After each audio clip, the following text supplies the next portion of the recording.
I think it's probably best if I unmute my mic, and that way I can actually start talking. It is Wednesday evening. It is 7 p.m., and as you all know, it is time for the South Carolina Normal Cannabis Conversation. My name is Scott Weldon, Executive Director at the South Carolina chapter of the National Organization for the Reform of Marijuana Laws. You can always visit our website at scnorml, NORML.org. I'm going to give it a minute here, see if we get a few people to join in on us. It's been a couple of weeks since we've actually been live, since we've been here. So let me give it a couple minutes, let folks come on in the room and see what's happening. Hey, we already got our first person in with us. It's Josh. Hey, Josh, nice to see you. Thanks for joining. Been a while. I must admit, it's been a while. We'll talk about that all in a few minutes. But yeah, I'm going to give it probably another 30 seconds to 60 seconds here and let a couple people kind of get in here with us.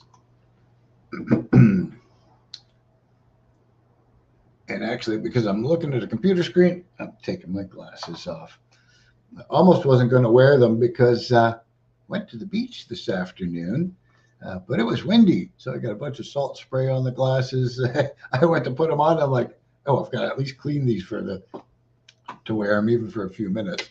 But my vision is I need them more for a distance, and I've got my monitors, I don't know, 18 inches from my head. Okay, 24 or more. But, you know. All right, well, might as well kind of get started with things. So I'm going to scroll down along here and find stuff I'm supposed to know. Cannabis conversation. There we go.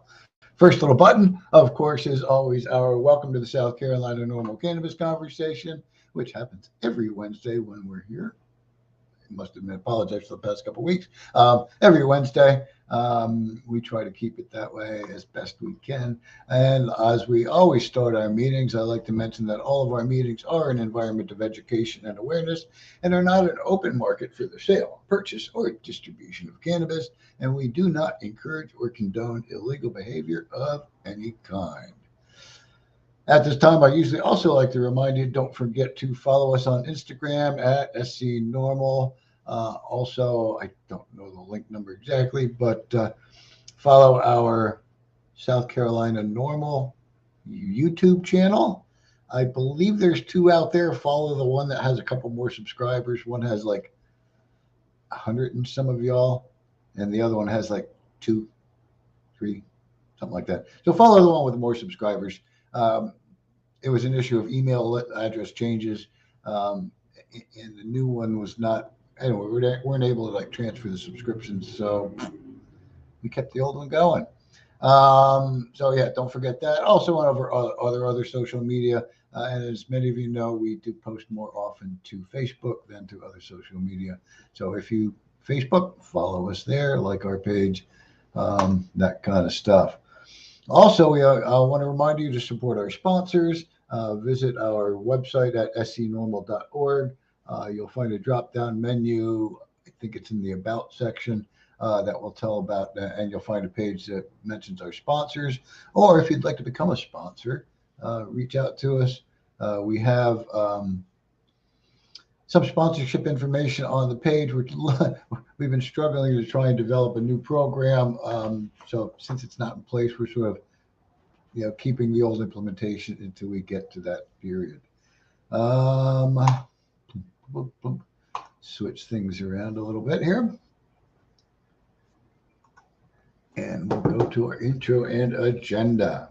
Now, as those of you who are usually with us know, we were out for the past couple of weeks. So things have really been a little bit scattered.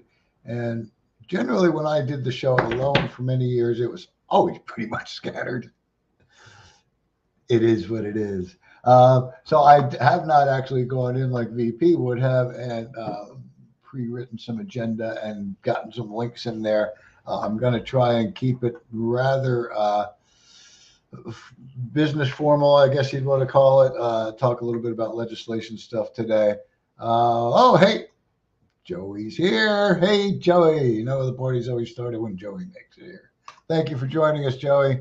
But anyway, I wanted to remind you all that VP is not here with us tonight. She's usually the one that has been trying to format things for us for the past few months, as you know, since she joined us as co-host. What did I say, last October, November? I'll have to look back. But as I may have mentioned, I think I mentioned it on the like a little announcement last week, mentioning we weren't going to be here again. Sometimes our lives get in the way. As many of you know, we volunteer for what we do, and yet we have to have real jobs. We have family. VP is a young mom, has a CBD shop to run, has a full-time job at another nonprofit, and volunteers with us. So, volunteer priorities are usually, at the bottom of the list when other priorities have to take the lead. The same thing kind of for me in the past few weeks, just before the 420 holidays and our events. I want to say somewhere around the 15th or so of the month, I got notification one of my coworkers was injured, had a knee injury. Then I found out he was in the hospital with a severe infection of the leg. At one point, apparently the doctor, and this is according to my coworker, had said, "I've never seen an infection this bad. We've got to do surgery right now to save your leg." And so he is out of the hospital. He is on some sort of an antibiotic pump, I believe, and is being kept watch on closely, but is starting to come back to work on reduced duties, but still starting to come back in, get on the clock, and seems to be on the road to recovery. Another one of my coworkers happened to, during this same sort of period, and even currently, had the opportunity or had actually planned on a vacation, an Alaskan cruise. I would do that, and so our four-person crew at work was knocked down to two people. So we've been running our tails off trying to cover all the bases, make sure that the schedule was, covered. And finally, that came to an end for me about 2 days ago. I actually had a full day of rest yesterday, 2 full nights in a row of sleep. I don't know what to do with myself. I do. Naps and rest some more, because actually today I got a fair amount done. I had some things to catch up on. I had some people that reached out to us over the holidays, hear me, end of April. Hadn't reached out to some of the folks that did fundraisers for, so I had the opportunity to do that, get back to some other inquiries about people that were looking to do either memberships or sponsorships and things like that we normally do. They've all been sort of put on a back burner because I've been working mostly every day plus some doubles or 2 shifts in a day that aren't necessarily connected. Sometimes you'll do 1, 2 in the morning till 8 in the morning, and then the next one from 8 at night till 2 in the morning. But anyhow, so there's my apologies, hopefully, to everybody. I hope you understand that that's why we were not able to make it in the past couple of weeks. And I then got another call somewhere this evening, roughly around 4:35, maybe or so, from VP again. And basically she was again apologizing, but she's got such a heavy schedule, and we're starting to talking about maybe trying to come up with some resolutions that,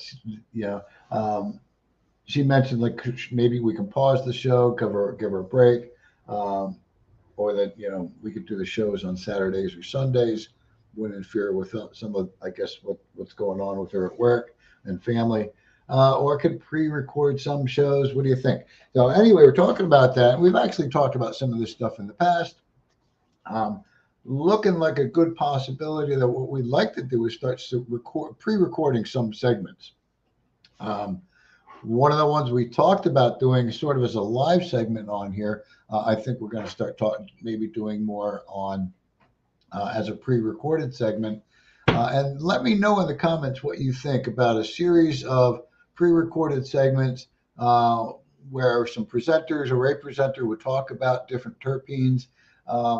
My thought was, I found an article that talked about 15 of the most common ones or something like that, the most relevant ones. And we break that into 3 terpenes per segment. We can do 15 or 5 different segments based on terpenes. Play those during a show, maybe even have a little discussion or comment period afterwards. And depending on how we set it up or who the interviewee is, if we're doing interviews, maybe even having that person come on to do a question and answer period after we've, played the pre-recorded interview on something that may be opposite of, the terpene talk. But yeah, we've got some other people we do want to talk to. I recently actually had a vendor at an event I was at talking about producing kind of like fast drying fishing shirts. I believe they're predominantly, he was telling me they're predominantly made with a blend of bamboo and, I guess other fibers.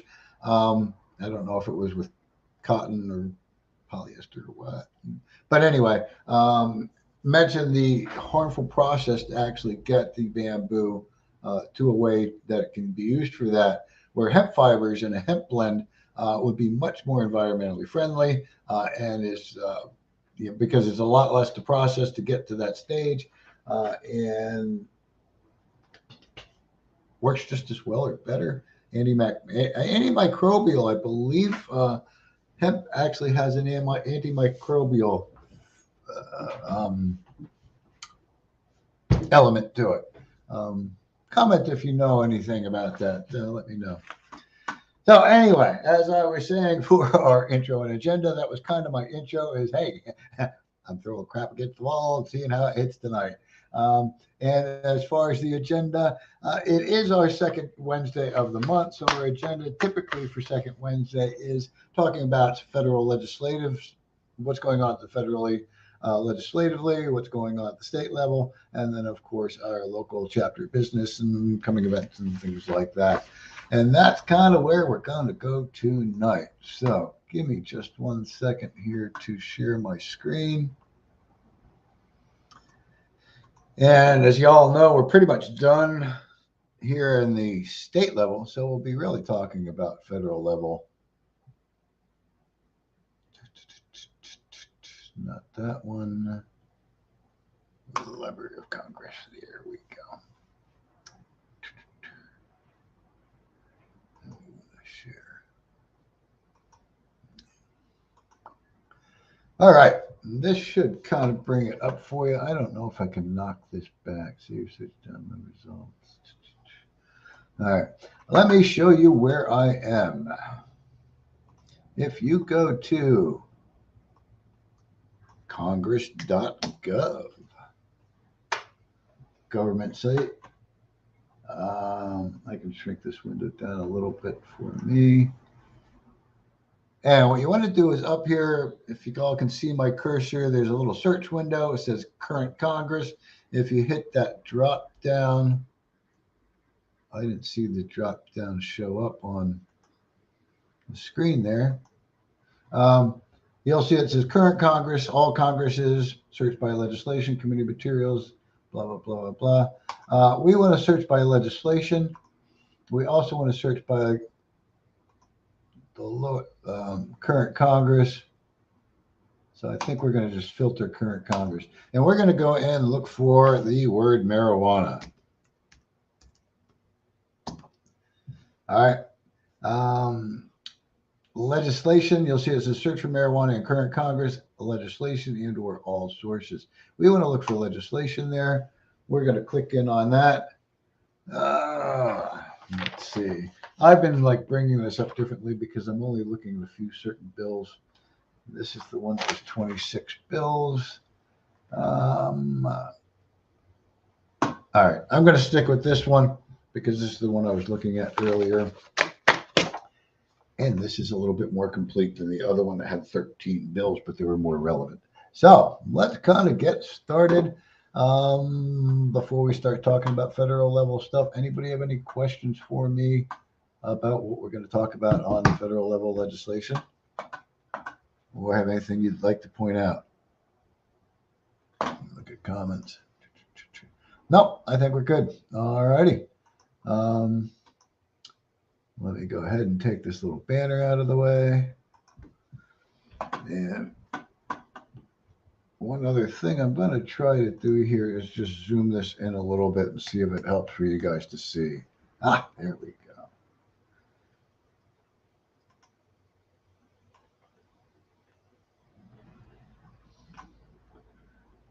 I wish I could get rid of this search window on the side.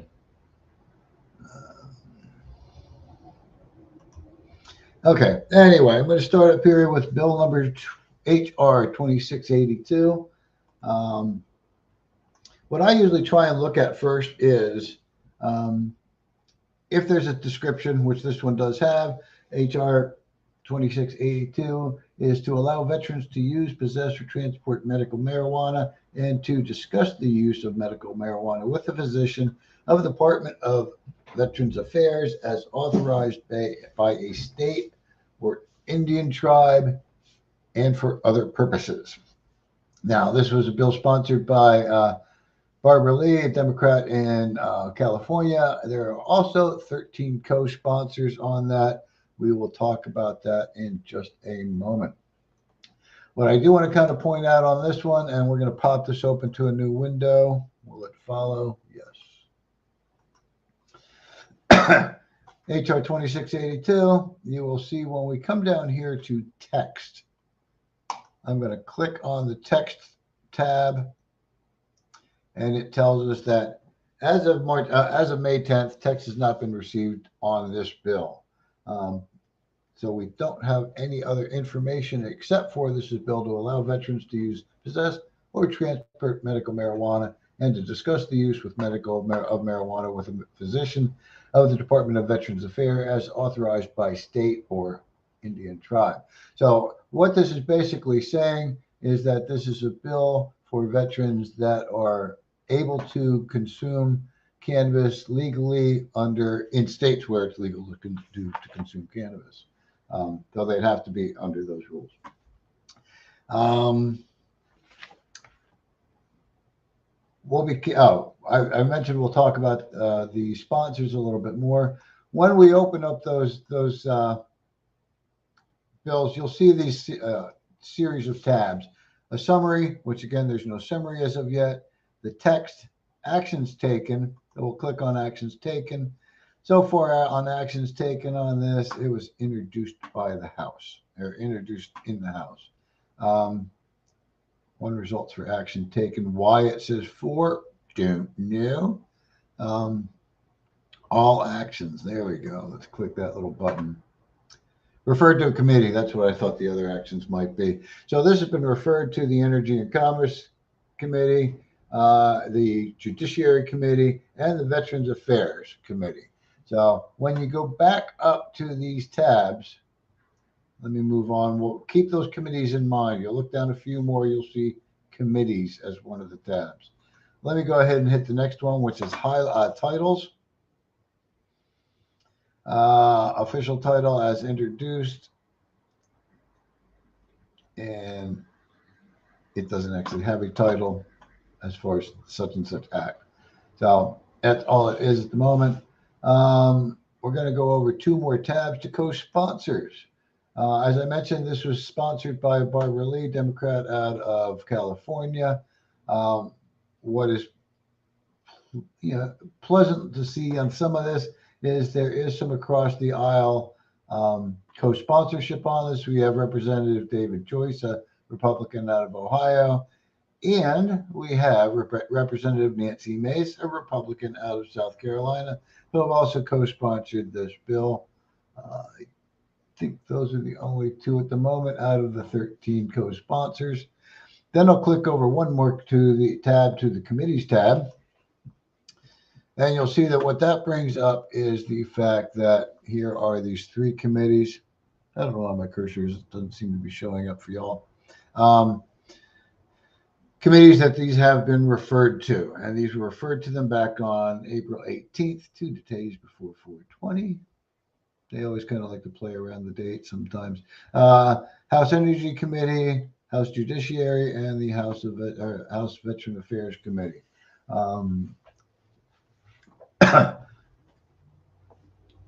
We don't have any other information as far as text on this bill, but from what we're seeing on here, it would be a bill that looks like we will probably ask y'all to support.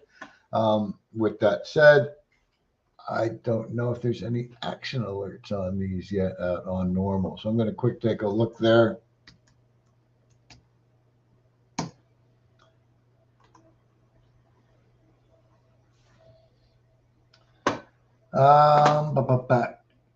Veterans Equal Access, we'll actually be talking that one in a little bit.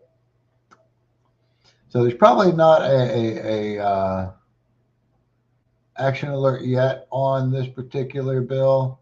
We'll get into some of these others as we move forward. But anyway, that is HR 2682. That is a bill to allow veterans to use, possess, and transport medical marijuana in states where they'd legally be able to. All right. Let me scroll on down to the next bill here. HR 610, also known as the Marijuana 1 to 3 Act. We've talked about this bill a couple of times on our podcast. This is a bill that's been sponsored by Greg Staub, I believe it's pronounced, Republican out of Florida. Currently 0 sponsors on this bill. Without even opening it up, I'm going to tell you what this bill is. This is a rescheduling bill. They propose on rescheduling this bill from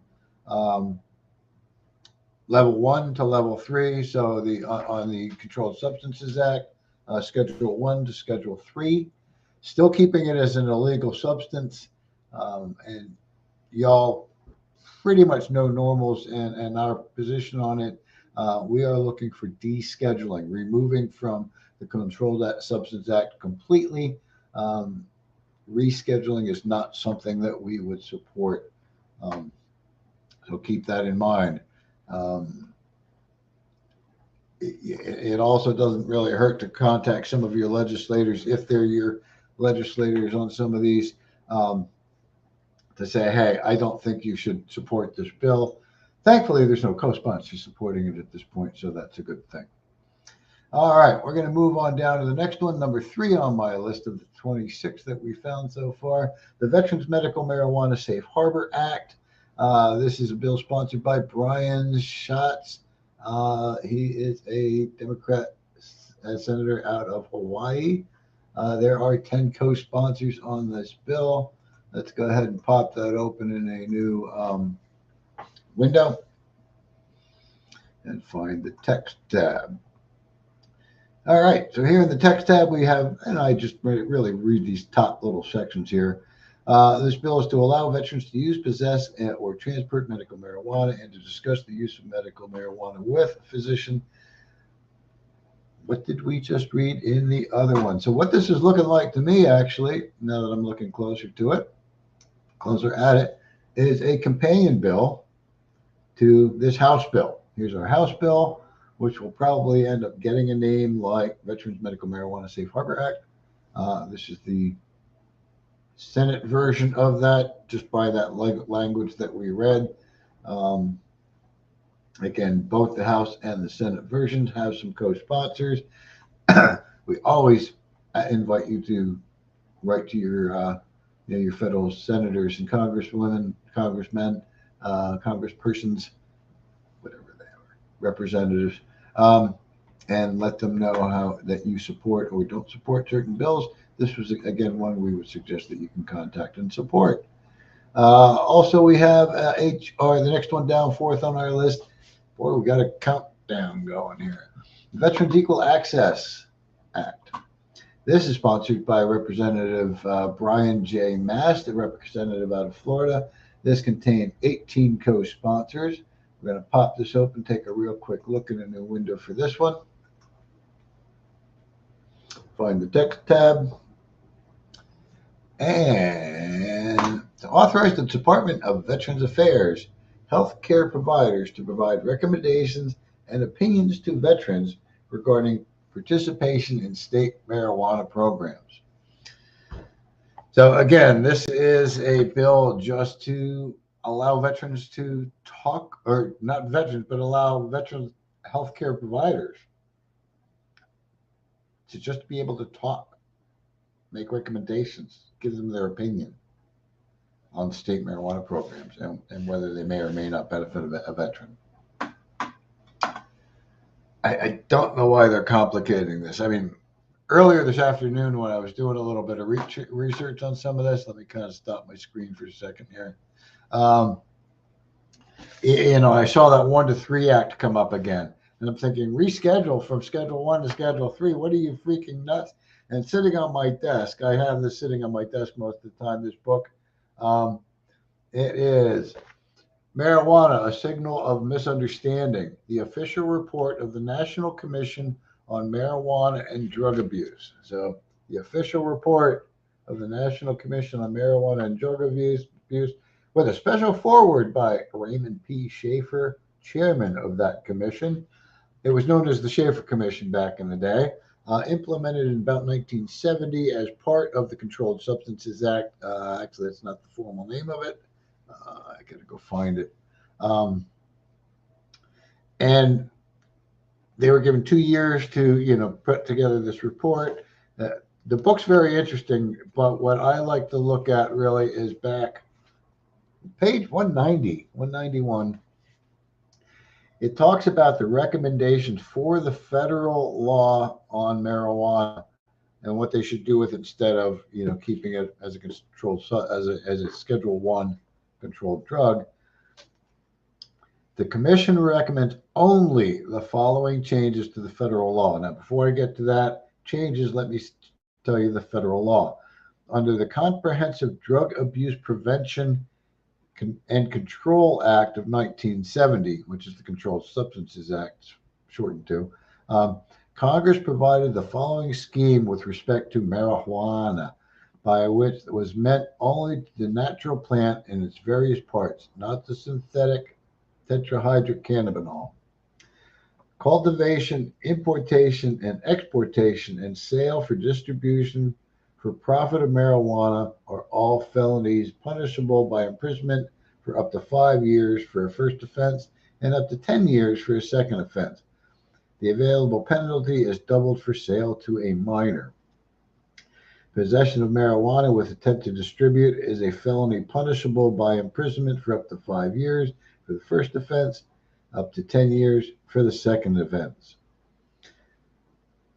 Thirdly, possession of marijuana for personal use is a misdemeanor punishable by up to 1 year in jail and $1,000 fine for the first offense, and up to 2 years in jail and $2,000 fine for second offense.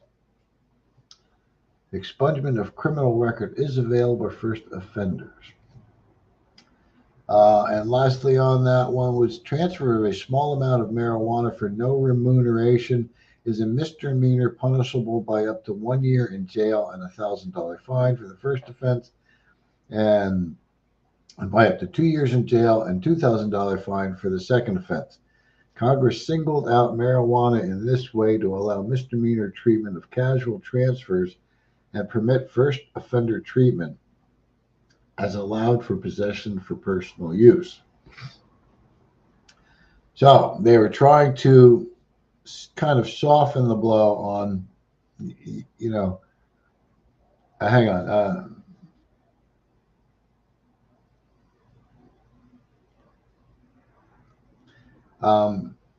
Yeah, they were, it was a crime to even transfer small amounts for of marijuana. It was a misdemeanor punishable. So, and back in like the 60s and 70s, it would be somebody would maybe get an ounce.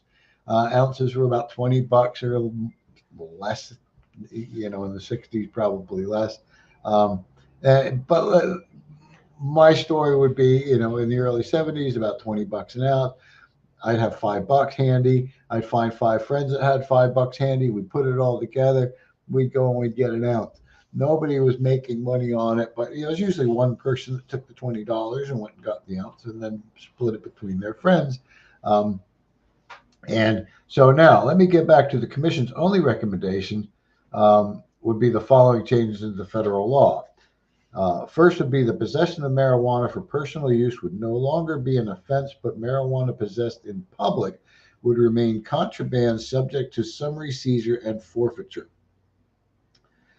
Secondly, casual distribution of small amounts or for no or insignificant remuneration would not remuneration not involving profit would no longer be an offense.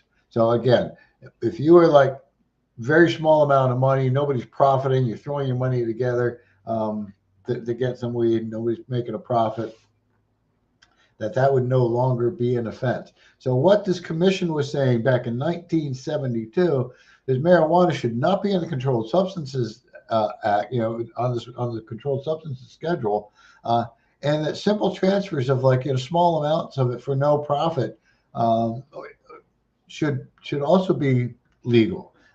But if you had it on you in public, they could confiscate it from you and slap your hands. The commission further recommends that federal law be supplemented to provide that a plea of marijuana intoxication shall not be a defense to any criminal act committed under its influence, which was understandable. You can't say, "Oh, it wasn't my fault; I was drunk." But back in 1972, they were saying, "Stop locking our kids up for simple possession of cannabis. Having an ounce, a little bit, passing along with their friends." Very interesting read. And yet it seems like every time there's a sheriff up for an election or there's a district attorney up for election, where there's somebody that is related to, law enforcement, they always talk about, the dangers and how they need to crack down on crime, but then they crack down on cannabis consumers. Doesn't make a lot of sense. So, all right, that's enough of that rant. Let me go back to my share screen. No, I thought I just sort of paused it. I didn't know I turned it off. I want to go to window. I want to go to, there we go. All right, let me bring this back up. We were talking about HR 2431, and again, another Veterans Affairs bill that allows medical providers to discuss in legal states the options and recommendations. All right, so that was our fourth on the list. Boy, we got a little while to go if we're going to hit all 26, which I know we won't. Number 5, Veterans Cannabis Use for Safe Healing Act. Again, very similar bill to the Equal Access bill that we just looked at above. I'll take a real quick look at the text tab on this one. All right, and this is to prohibit the Secretary of Veterans Affairs from denying veteran benefits administered by the Secretary by reason of the veteran participating in a state-approved program. Excuse me, marijuana program. So this one's slightly different. It just says that the Secretary of Veterans Affairs can't deny, and that's if this would move forward and pass, a veteran benefit simply because they are participating in a state-approved cannabis program. 6th on our list is Second Amendment Protection Act. And as many of you probably have already guessed, that is a bill sponsored by Alexander Mooney, representative out of West Virginia. 5 co-sponsors on that bill. That is basically to protect the Second Amendment rights of cannabis consumers who are consuming legally under state-approved programs in their area. Does not apply to states that do not have a legal program, such as South Carolina. Does not. Next after that, Small Business Tax Equity Act of 2023. This is an Earl Blumenauer Act. This is co-sponsored, 8 co-sponsors. I'll take a quick look at this one with you. I'm less concerned often about the business-related bills, although taxes trickle down, they affect the consumer. So it is definitely something we should be concerned about. To amend the Internal Revenue Code of 1986 to allow deductions and credits relating to expenditures in connection with marijuana sales conducted in compliance with state laws. Okay, so this is basically like direction for the IRS to allow cannabis businesses that operate legally under their state laws to actually make business deductions like any other business is allowed to do. The Graham Act, this is, again, a Brian Mast bill sponsored by Republican out of Florida. 0 co-sponsors on it. I took a quick look at this earlier. This was, apparently a House version of the same thing, a bill to protect the Second Amendment rights of those who use marijuana when it's permitted by their state and or local tribal laws. Safe Banking Act has recently been reintroduced, House version of the Safe Banking Act. As you'll see right below, the Senate version of the Safe Banking Act. House version, sponsored by David Joyce again, Republican out of Ohio. 19 co-sponsors on that bill. And then the Senate version, sponsored by Democrat Jeff Merkley, with 39 co-sponsors on that bill.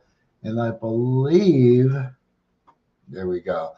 Back over on the NORML Act page, Take Action page, you will see right up at the top, tell your senators to support the Safe Banking Act. So there's a great action alert to go ahead if you have not already done that. Don't know if we talked about the research access and access ones. This one might actually cover multiple bills. Let me take a quick peek at this. It actually does not mention any specific research. It does mention the VA Medical Cannabis Research Act. Okay, it does mention that, which we will get to in a minute. Okay, I didn't know that we need to go back that far. All right, next we've got 11th on our list, Claim Act. I was not sure exactly what this one was off the bat, but the name kind of tells you a little bit about it. And you'll see again here we have the House version, House HR 2984, just below it, Senate version 1359. We'll open up a quick pop at the Senate version of it. But this is basically sent to the Committee of Banking, Housing, and Urban Affairs. And this is summary in progress. Come on, don't give me that. There we go. To create a safe harbor for insurers. So this is for insurance companies. Engaging in the business of insurance in connection with a cannabis-related legitimate business and for other purposes. I don't know why they throw the other purposes stuff in there. It's kind of new to me. But this is a bill, or these two bills are specifically related to insurance companies, insurers that are also working with the cannabis industry. We'll go on down to the Free to Grow Act at the House Bill 1428, sponsored by Democrat David Trone, has co-sponsors on that, 7 of them. And I forget now. I looked at this briefly. Let me get the text on it. I believe this has to do with, to amend the Agricultural Marketing Act of 1946 to repeal the prohibition for certain individuals convicted of a felony offense to participate in hemp production and for other purposes. So this is one that, apparently there's language in the Agricultural Marketing Act of 1946 that if somebody was convicted of a felony, they couldn't get into hemp farming. I don't know why they talk about 1946. World War II is over. I don't know. But that's basically what the Free to Grow Act is to free them from whatever ties there were in that act and allow them to grow. Bruce's law is actually more of a fentanyl-related law. We'll go ahead and take a quick look at Senate Bill 1235. While I'm talking about that, I don't see any comments at this point on any of these bills. But this one, if I remember correctly, to establish an awareness campaign related to the lethality of fentanyl and fentanyl-contaminated drugs. As you know, if you scroll through here, you'll find where there's some highlighting, if you do the search like I did, where the word marijuana comes in. This is just basically in definitions. When they're talking illicit drugs, marijuana is included along with other drugs. And I don't even know if the word is in there another time. Again, under definitions of the meaning of the word illicit drugs. And that's it.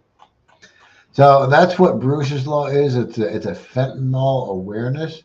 And as you probably all heard me say 100 times, one of the main reasons that I support full legalization and a legal avenue to purchase and acquire cannabis in South Carolina is so that it can be tested, it can be regulated. We know it's in the package, and that we can be certain through analysis that there is no tainting with fentanyl or agricultural pesticides or dangerous fertilizers or whatever the case may be. All the more reason, protect our people, make sure they have a safe, reliable supply, and not something that could endanger them. I don't know. They don't seem to be believing to get you safe spinach sometimes. Look at some of the outbreaks we have. All right, moving along here. We're getting through these pretty good, I must say, folks. This is the Clean Slate Act, number 15 on our list, HR 2930. We'll take a real quick look at this one. I believe this has to do with expungement of records, summary in progress. To acquire automatic sealing of certain criminal records and for other purposes, and it goes into some of that sealing of records. I'm assuming it talks about for small, nonviolent possession, and that kind of thing. Any federal nonviolent offense involving marijuana. So, yeah, that's kind of what that is. 16 on the list is S. That's a resolution. We're going to skip over the resolution. Number 17, S1141, is again another fentanyl-related bill. The HOPE Act. The HOPE Act is an expungement bill. 18th on our list. We're getting there. Harnessing opportunities by pushing expungement act. That's what the HOPE is. Harnessing opportunities by pursuing expungement act, or the HOPE Act. So yeah, that is a bill for pushing expungement for simple possession, I believe, and other grant. Oh, to authorize the Attorney General to make grants to states and units of local government to reduce the financial and administrative burden of expunging convictions for cannabis offenses and for other purposes. So there'd be a good one to support, get that moving along.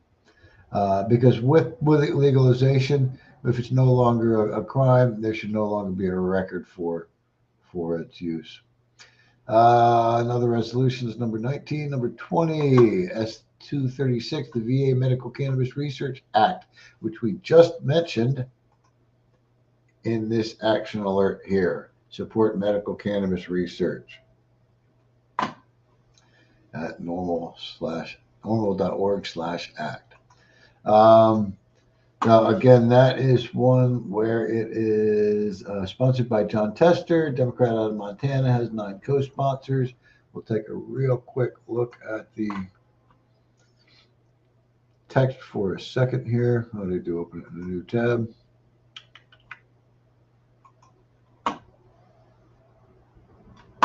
And to Direct the Secretary of Veterans Affairs to carry out a study and clinical trials on the effects of cannabis on certain health outcomes of veterans with chronic pain and post-traumatic stress disorder and for other purposes.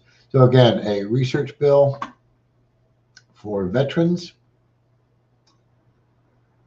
21st on our list, a bill H.R. 2867. Again, that's the House version of that Bruce's Law, which is the Fentanyl Awareness Act, or a Fentanyl Awareness Act. 22 on our list, H.R. 1003-1003 is the House version of that Veterans Medical Cannabis Research Act that we just mentioned. Up a couple of shots here. And Bill 23 on our list, H.R. 2640, is really more a Border Security and Enforcement Act.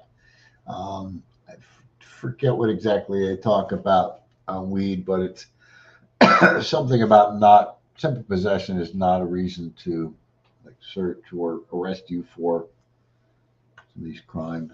All right, I'll take a quick peek at it. I hate to be a skimp and not do my job here. Text. To provide for reform of the asylum system and protection of the border. Let's see if we can see what it says about marijuana. Oh, this has got a lot of stuff in it. Is it okay? That's what I thought it was. Okay.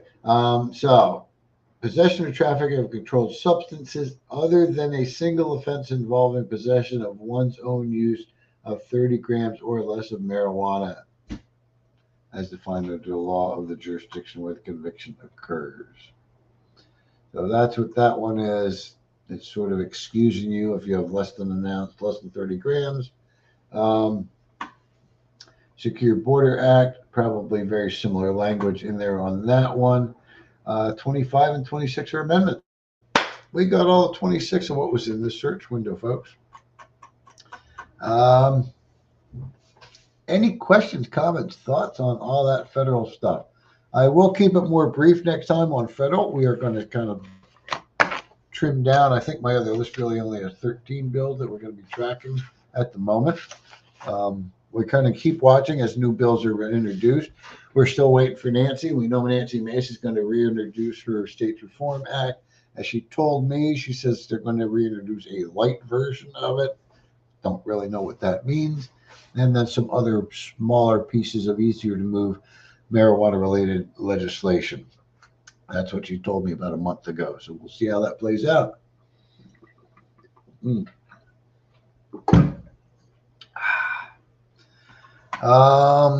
me peek in comments over here. Everybody's been kind of quiet since you got here. We still have them watching and hanging out with me, though. All right, let me go ahead and clear this screen out of here. I would talk a little bit about state legislation. As you know, though, we are pretty much done for the session here on the state level. All I can really think of is to keep hammering out letters to your legislators or reminding them that we really need to move this legislation forward. Joey talked, I think, a while back, or I think it was Joey, was talking about a special legislative list. And I wasn't sure exactly what he's talking about, but then I went back and I did a little bit more research and found out what he was talking about on that. To my knowledge, it never did get onto that list. And I know there was another action. I'll call it an action alert. I think it was by another organization. I believe I even shared it on our NORML's social media. To sort of contact your legislators back at that time and ask them to push this onto that list.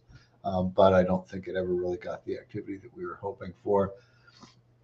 And as I saw other legislation started moving in and just sort of taking the focus off the cannabis bills. So nothing going on at a state level that I really can talk about at the moment. If I do learn anything, I will keep you posted. And let me take one last look at the time here.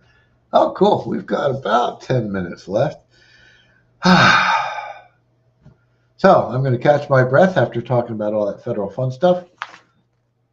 Take my little notes and set them off to the side.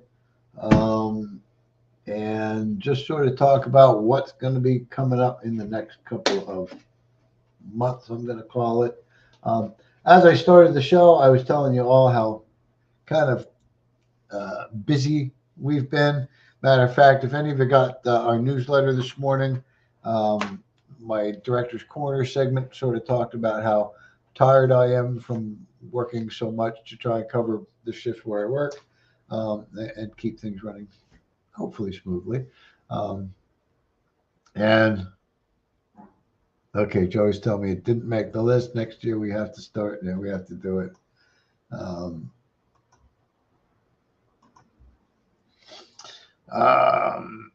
So it kind of wiped me out. We were very happy. I want to say this again because I don't think we've been on. We haven't had an official show since before 420. 419, I think, was our last actual show, or did we have them 426? I forget. Anyway, it's been a couple of weeks, and I just wanted to kind of restate something that I've at least said to my board. If not to y'all, I want to thank everybody that helped us with our different events. A huge shout out to our volunteers that supported us at the Village Idiot fundraiser on 4/18. That was our first ever. Getting a little dry. That was our first ever remote event fundraiser, and the volunteers that I spoke to, had a good time. I don't know if we actually hit the minimum to get a payment from them. We might have to do a phase 2 on that particular thing, and I will be reaching out to them this week because that's the only other fundraiser that I haven't actually followed up with. We had a couple of other ones, as you know. We did a month long with the Krispy Kreme donuts. I ended up buying like 18 dozen donut certificates. I've used one so far. So I got some donuts to share with y'all at some point when I see you. Maybe I'll bring them out to some of our events. But anyway, didn't quite hit the goal that I was hoping for. I thought it would really kind of catch on. I made I want to say a shot at the moon kind of goal of 420 dozen. And I don't have it in front of me, but I think we were around 60 dozen, something like that. So we fell a little short from 420. But to be quite honest with you, I'm still happy with the fact that, we had the event. I'm amused by the fact that Krispy Kreme's been known to put money into anti-marijuana campaigns.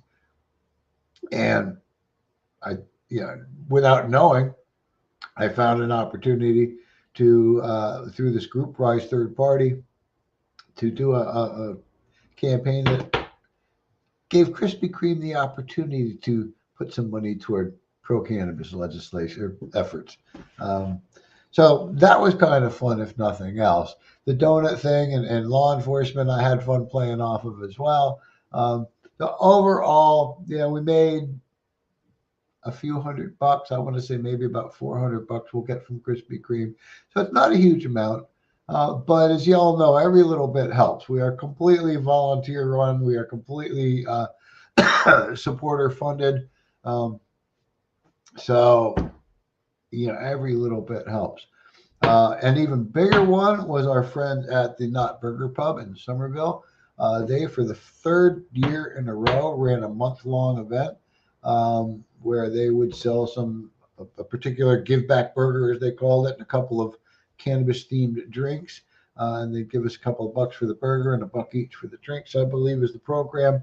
They also ran a couple of bingo nights and gave us the winnings on those, or the prize, I guess the income on those bingo nights. And according to a post I saw from them, they raised $1,145 for us. Huge. This is their biggest year yet. 2 years ago, I think it was about 900. Last year was about 6 something, a little over 600. So to me, again, huge. Hopefully we'll find some good uses for those funds to help spread the word. And I'm just trying to get my team back onto it. Like I mentioned, VP's very busy. Our treasurer on our board, Jessica, she does accounting work. It's not long after April, and even after April 15th this year, yeah, I think it was 18th this year, that's not the end of an accountant's business. Sometimes they're filing extensions, or so she's still very busy with tax related stuff. And as some of you already know, or many of you may know, we are losing our beloved Kristen, our deputy director. She's moving off to, let me get it right, I believe it's New Zealand, to continue her education. And hopefully we'll have her visit us on the program from time to time, maybe tell us what she's up to studying there. And she's actually trying to make some arrangement for us for some other contacts in her field of study. Partly because I got in a little trouble for trolling somebody, an organization that was doing like research on getting people to reduce their use of marijuana. And I kind of trolled them. And actually, what the people are doing is good work. I mean, I don't want to advocate that people should be using too much cannabis. Like other substances, some people have trouble using appropriate amounts or consuming appropriate amounts and may want to reduce their amount. We're actually hopefully scheduling a meeting with the folks. I could get a little bit more of an education. We may get them on the cannabis conversation and let them tell us a little bit more about the research that they're doing. So, a couple of other things are coming up. We don't have anything scheduled in May, but starting in June, I believe there's 2 Fridays in June. We are planning on going to Reggae Nights, which is at James Island County Park here in Charleston area. It falls on a Friday night. I believe they open the gates at around 7 o'clock or so. Music starts at 8. We are not going to be a vendor. We are not there as a sponsor. We are only going to watch the show, enjoy and participate, and to be seen, and make ourselves present in public. Let them know that marijuana advocates are part of the public like everybody else is. And we're going to invite you all to come out and join us. Wear your NORML t-shirts, whatever cannabis pride you might have. Come out and enjoy some reggae music and some good food. I believe, and I might be mistaken because I haven't seen the sponsor list this year, the vendor list this year, but at all the events last year, we know that the Charleston Hemp Company was there. And they had hemp flower available. I think pre-rolls even available at the event, which to me I thought was kind of interesting. So those are coming up in June. In June. Also in July, and I'm flexible with the date if any of you have other suggestions. But right now I'm looking at Day at the Beach in July. I believe I looked at, see if my calendar's open here. I was trying to decide on a Saturday or a Sunday in July around the 15th, and I didn't want it like near the 4th of July, so it'd be either the 15th and 16th or the 22nd or 23rd, which I'm kind of leaning toward one of those 2 days. I have been in touch with a couple of beach cleanup crews down in the Folly Beach area to try and partner with somebody that might have the vests and the grabby tongs and buckets or bags to put stuff in. And we're looking for y'all to come on out and help us do a little give back to our community, do a beach sweep at Folly Beach.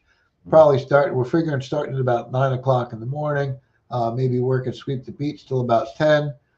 Never know, stop by, after that, might want to stop and get brunch or something at a nearby restaurant, and then come back and spend a little time on the beach and talk to Pastor Body about marijuana law reform. So that's going to be in July. Again, I'm still working on the dates, but if you have a preference on those dates, again, I'm thinking Saturday the 22nd, Sunday the 23rd, or the week just previous to that, which I believe I mentioned was the 15th and 16th or 16th. So if you have any thoughts on that, let me know. Otherwise, keep an eye on our coming events page for those. Also through July, there is at least one, I believe, if not 2 reggae nights falling in July. I think it's one in the middle of the month, and then there should be one more in August. Not on our schedule yet, but I'd also like to plan a picnic in the park one day, kind of a covered dish where each member would maybe bring a little covered dish, and NORML would provide like hamburgers and hot dogs. type of thing. Looking for that probably more fall weather, a little bit cooler weather. And that's what I had thought about last year. I'd like to probably do that more at what's known as Wanamaker Park in the North Charleston area. It's a little bit more accessible to some folks, a little bit closer, not really a lot closer, but probably about 45 minutes away from where I am. So I might put it about 45 minutes closer to you. Never know. That's kind of what I've got tonight as far as looking forward. If you have any questions, comments, and we're concerned about any of those things or know of other stuff you'd like us to be aware of, please reach out to us through our contact page on our website, scnormal.org. As always, don't forget to follow us on social media. Again, we post a lot to Facebook, but we're always posting to Instagram and Twitter as well. And every Wednesday, we're here on YouTube and on Twitter and Facebook, but on YouTube. So don't forget to like, share, and subscribe on YouTube. That's it for me tonight, folks. I want to thank you again for being with me. I'm not seeing any comments in the comment section at the moment. So thank you for being here with me. I will be back next week. And you never know, maybe we'll have some interesting pre-recorded clips to bring you or some other information. But until then, have a great night, and thank you for your support.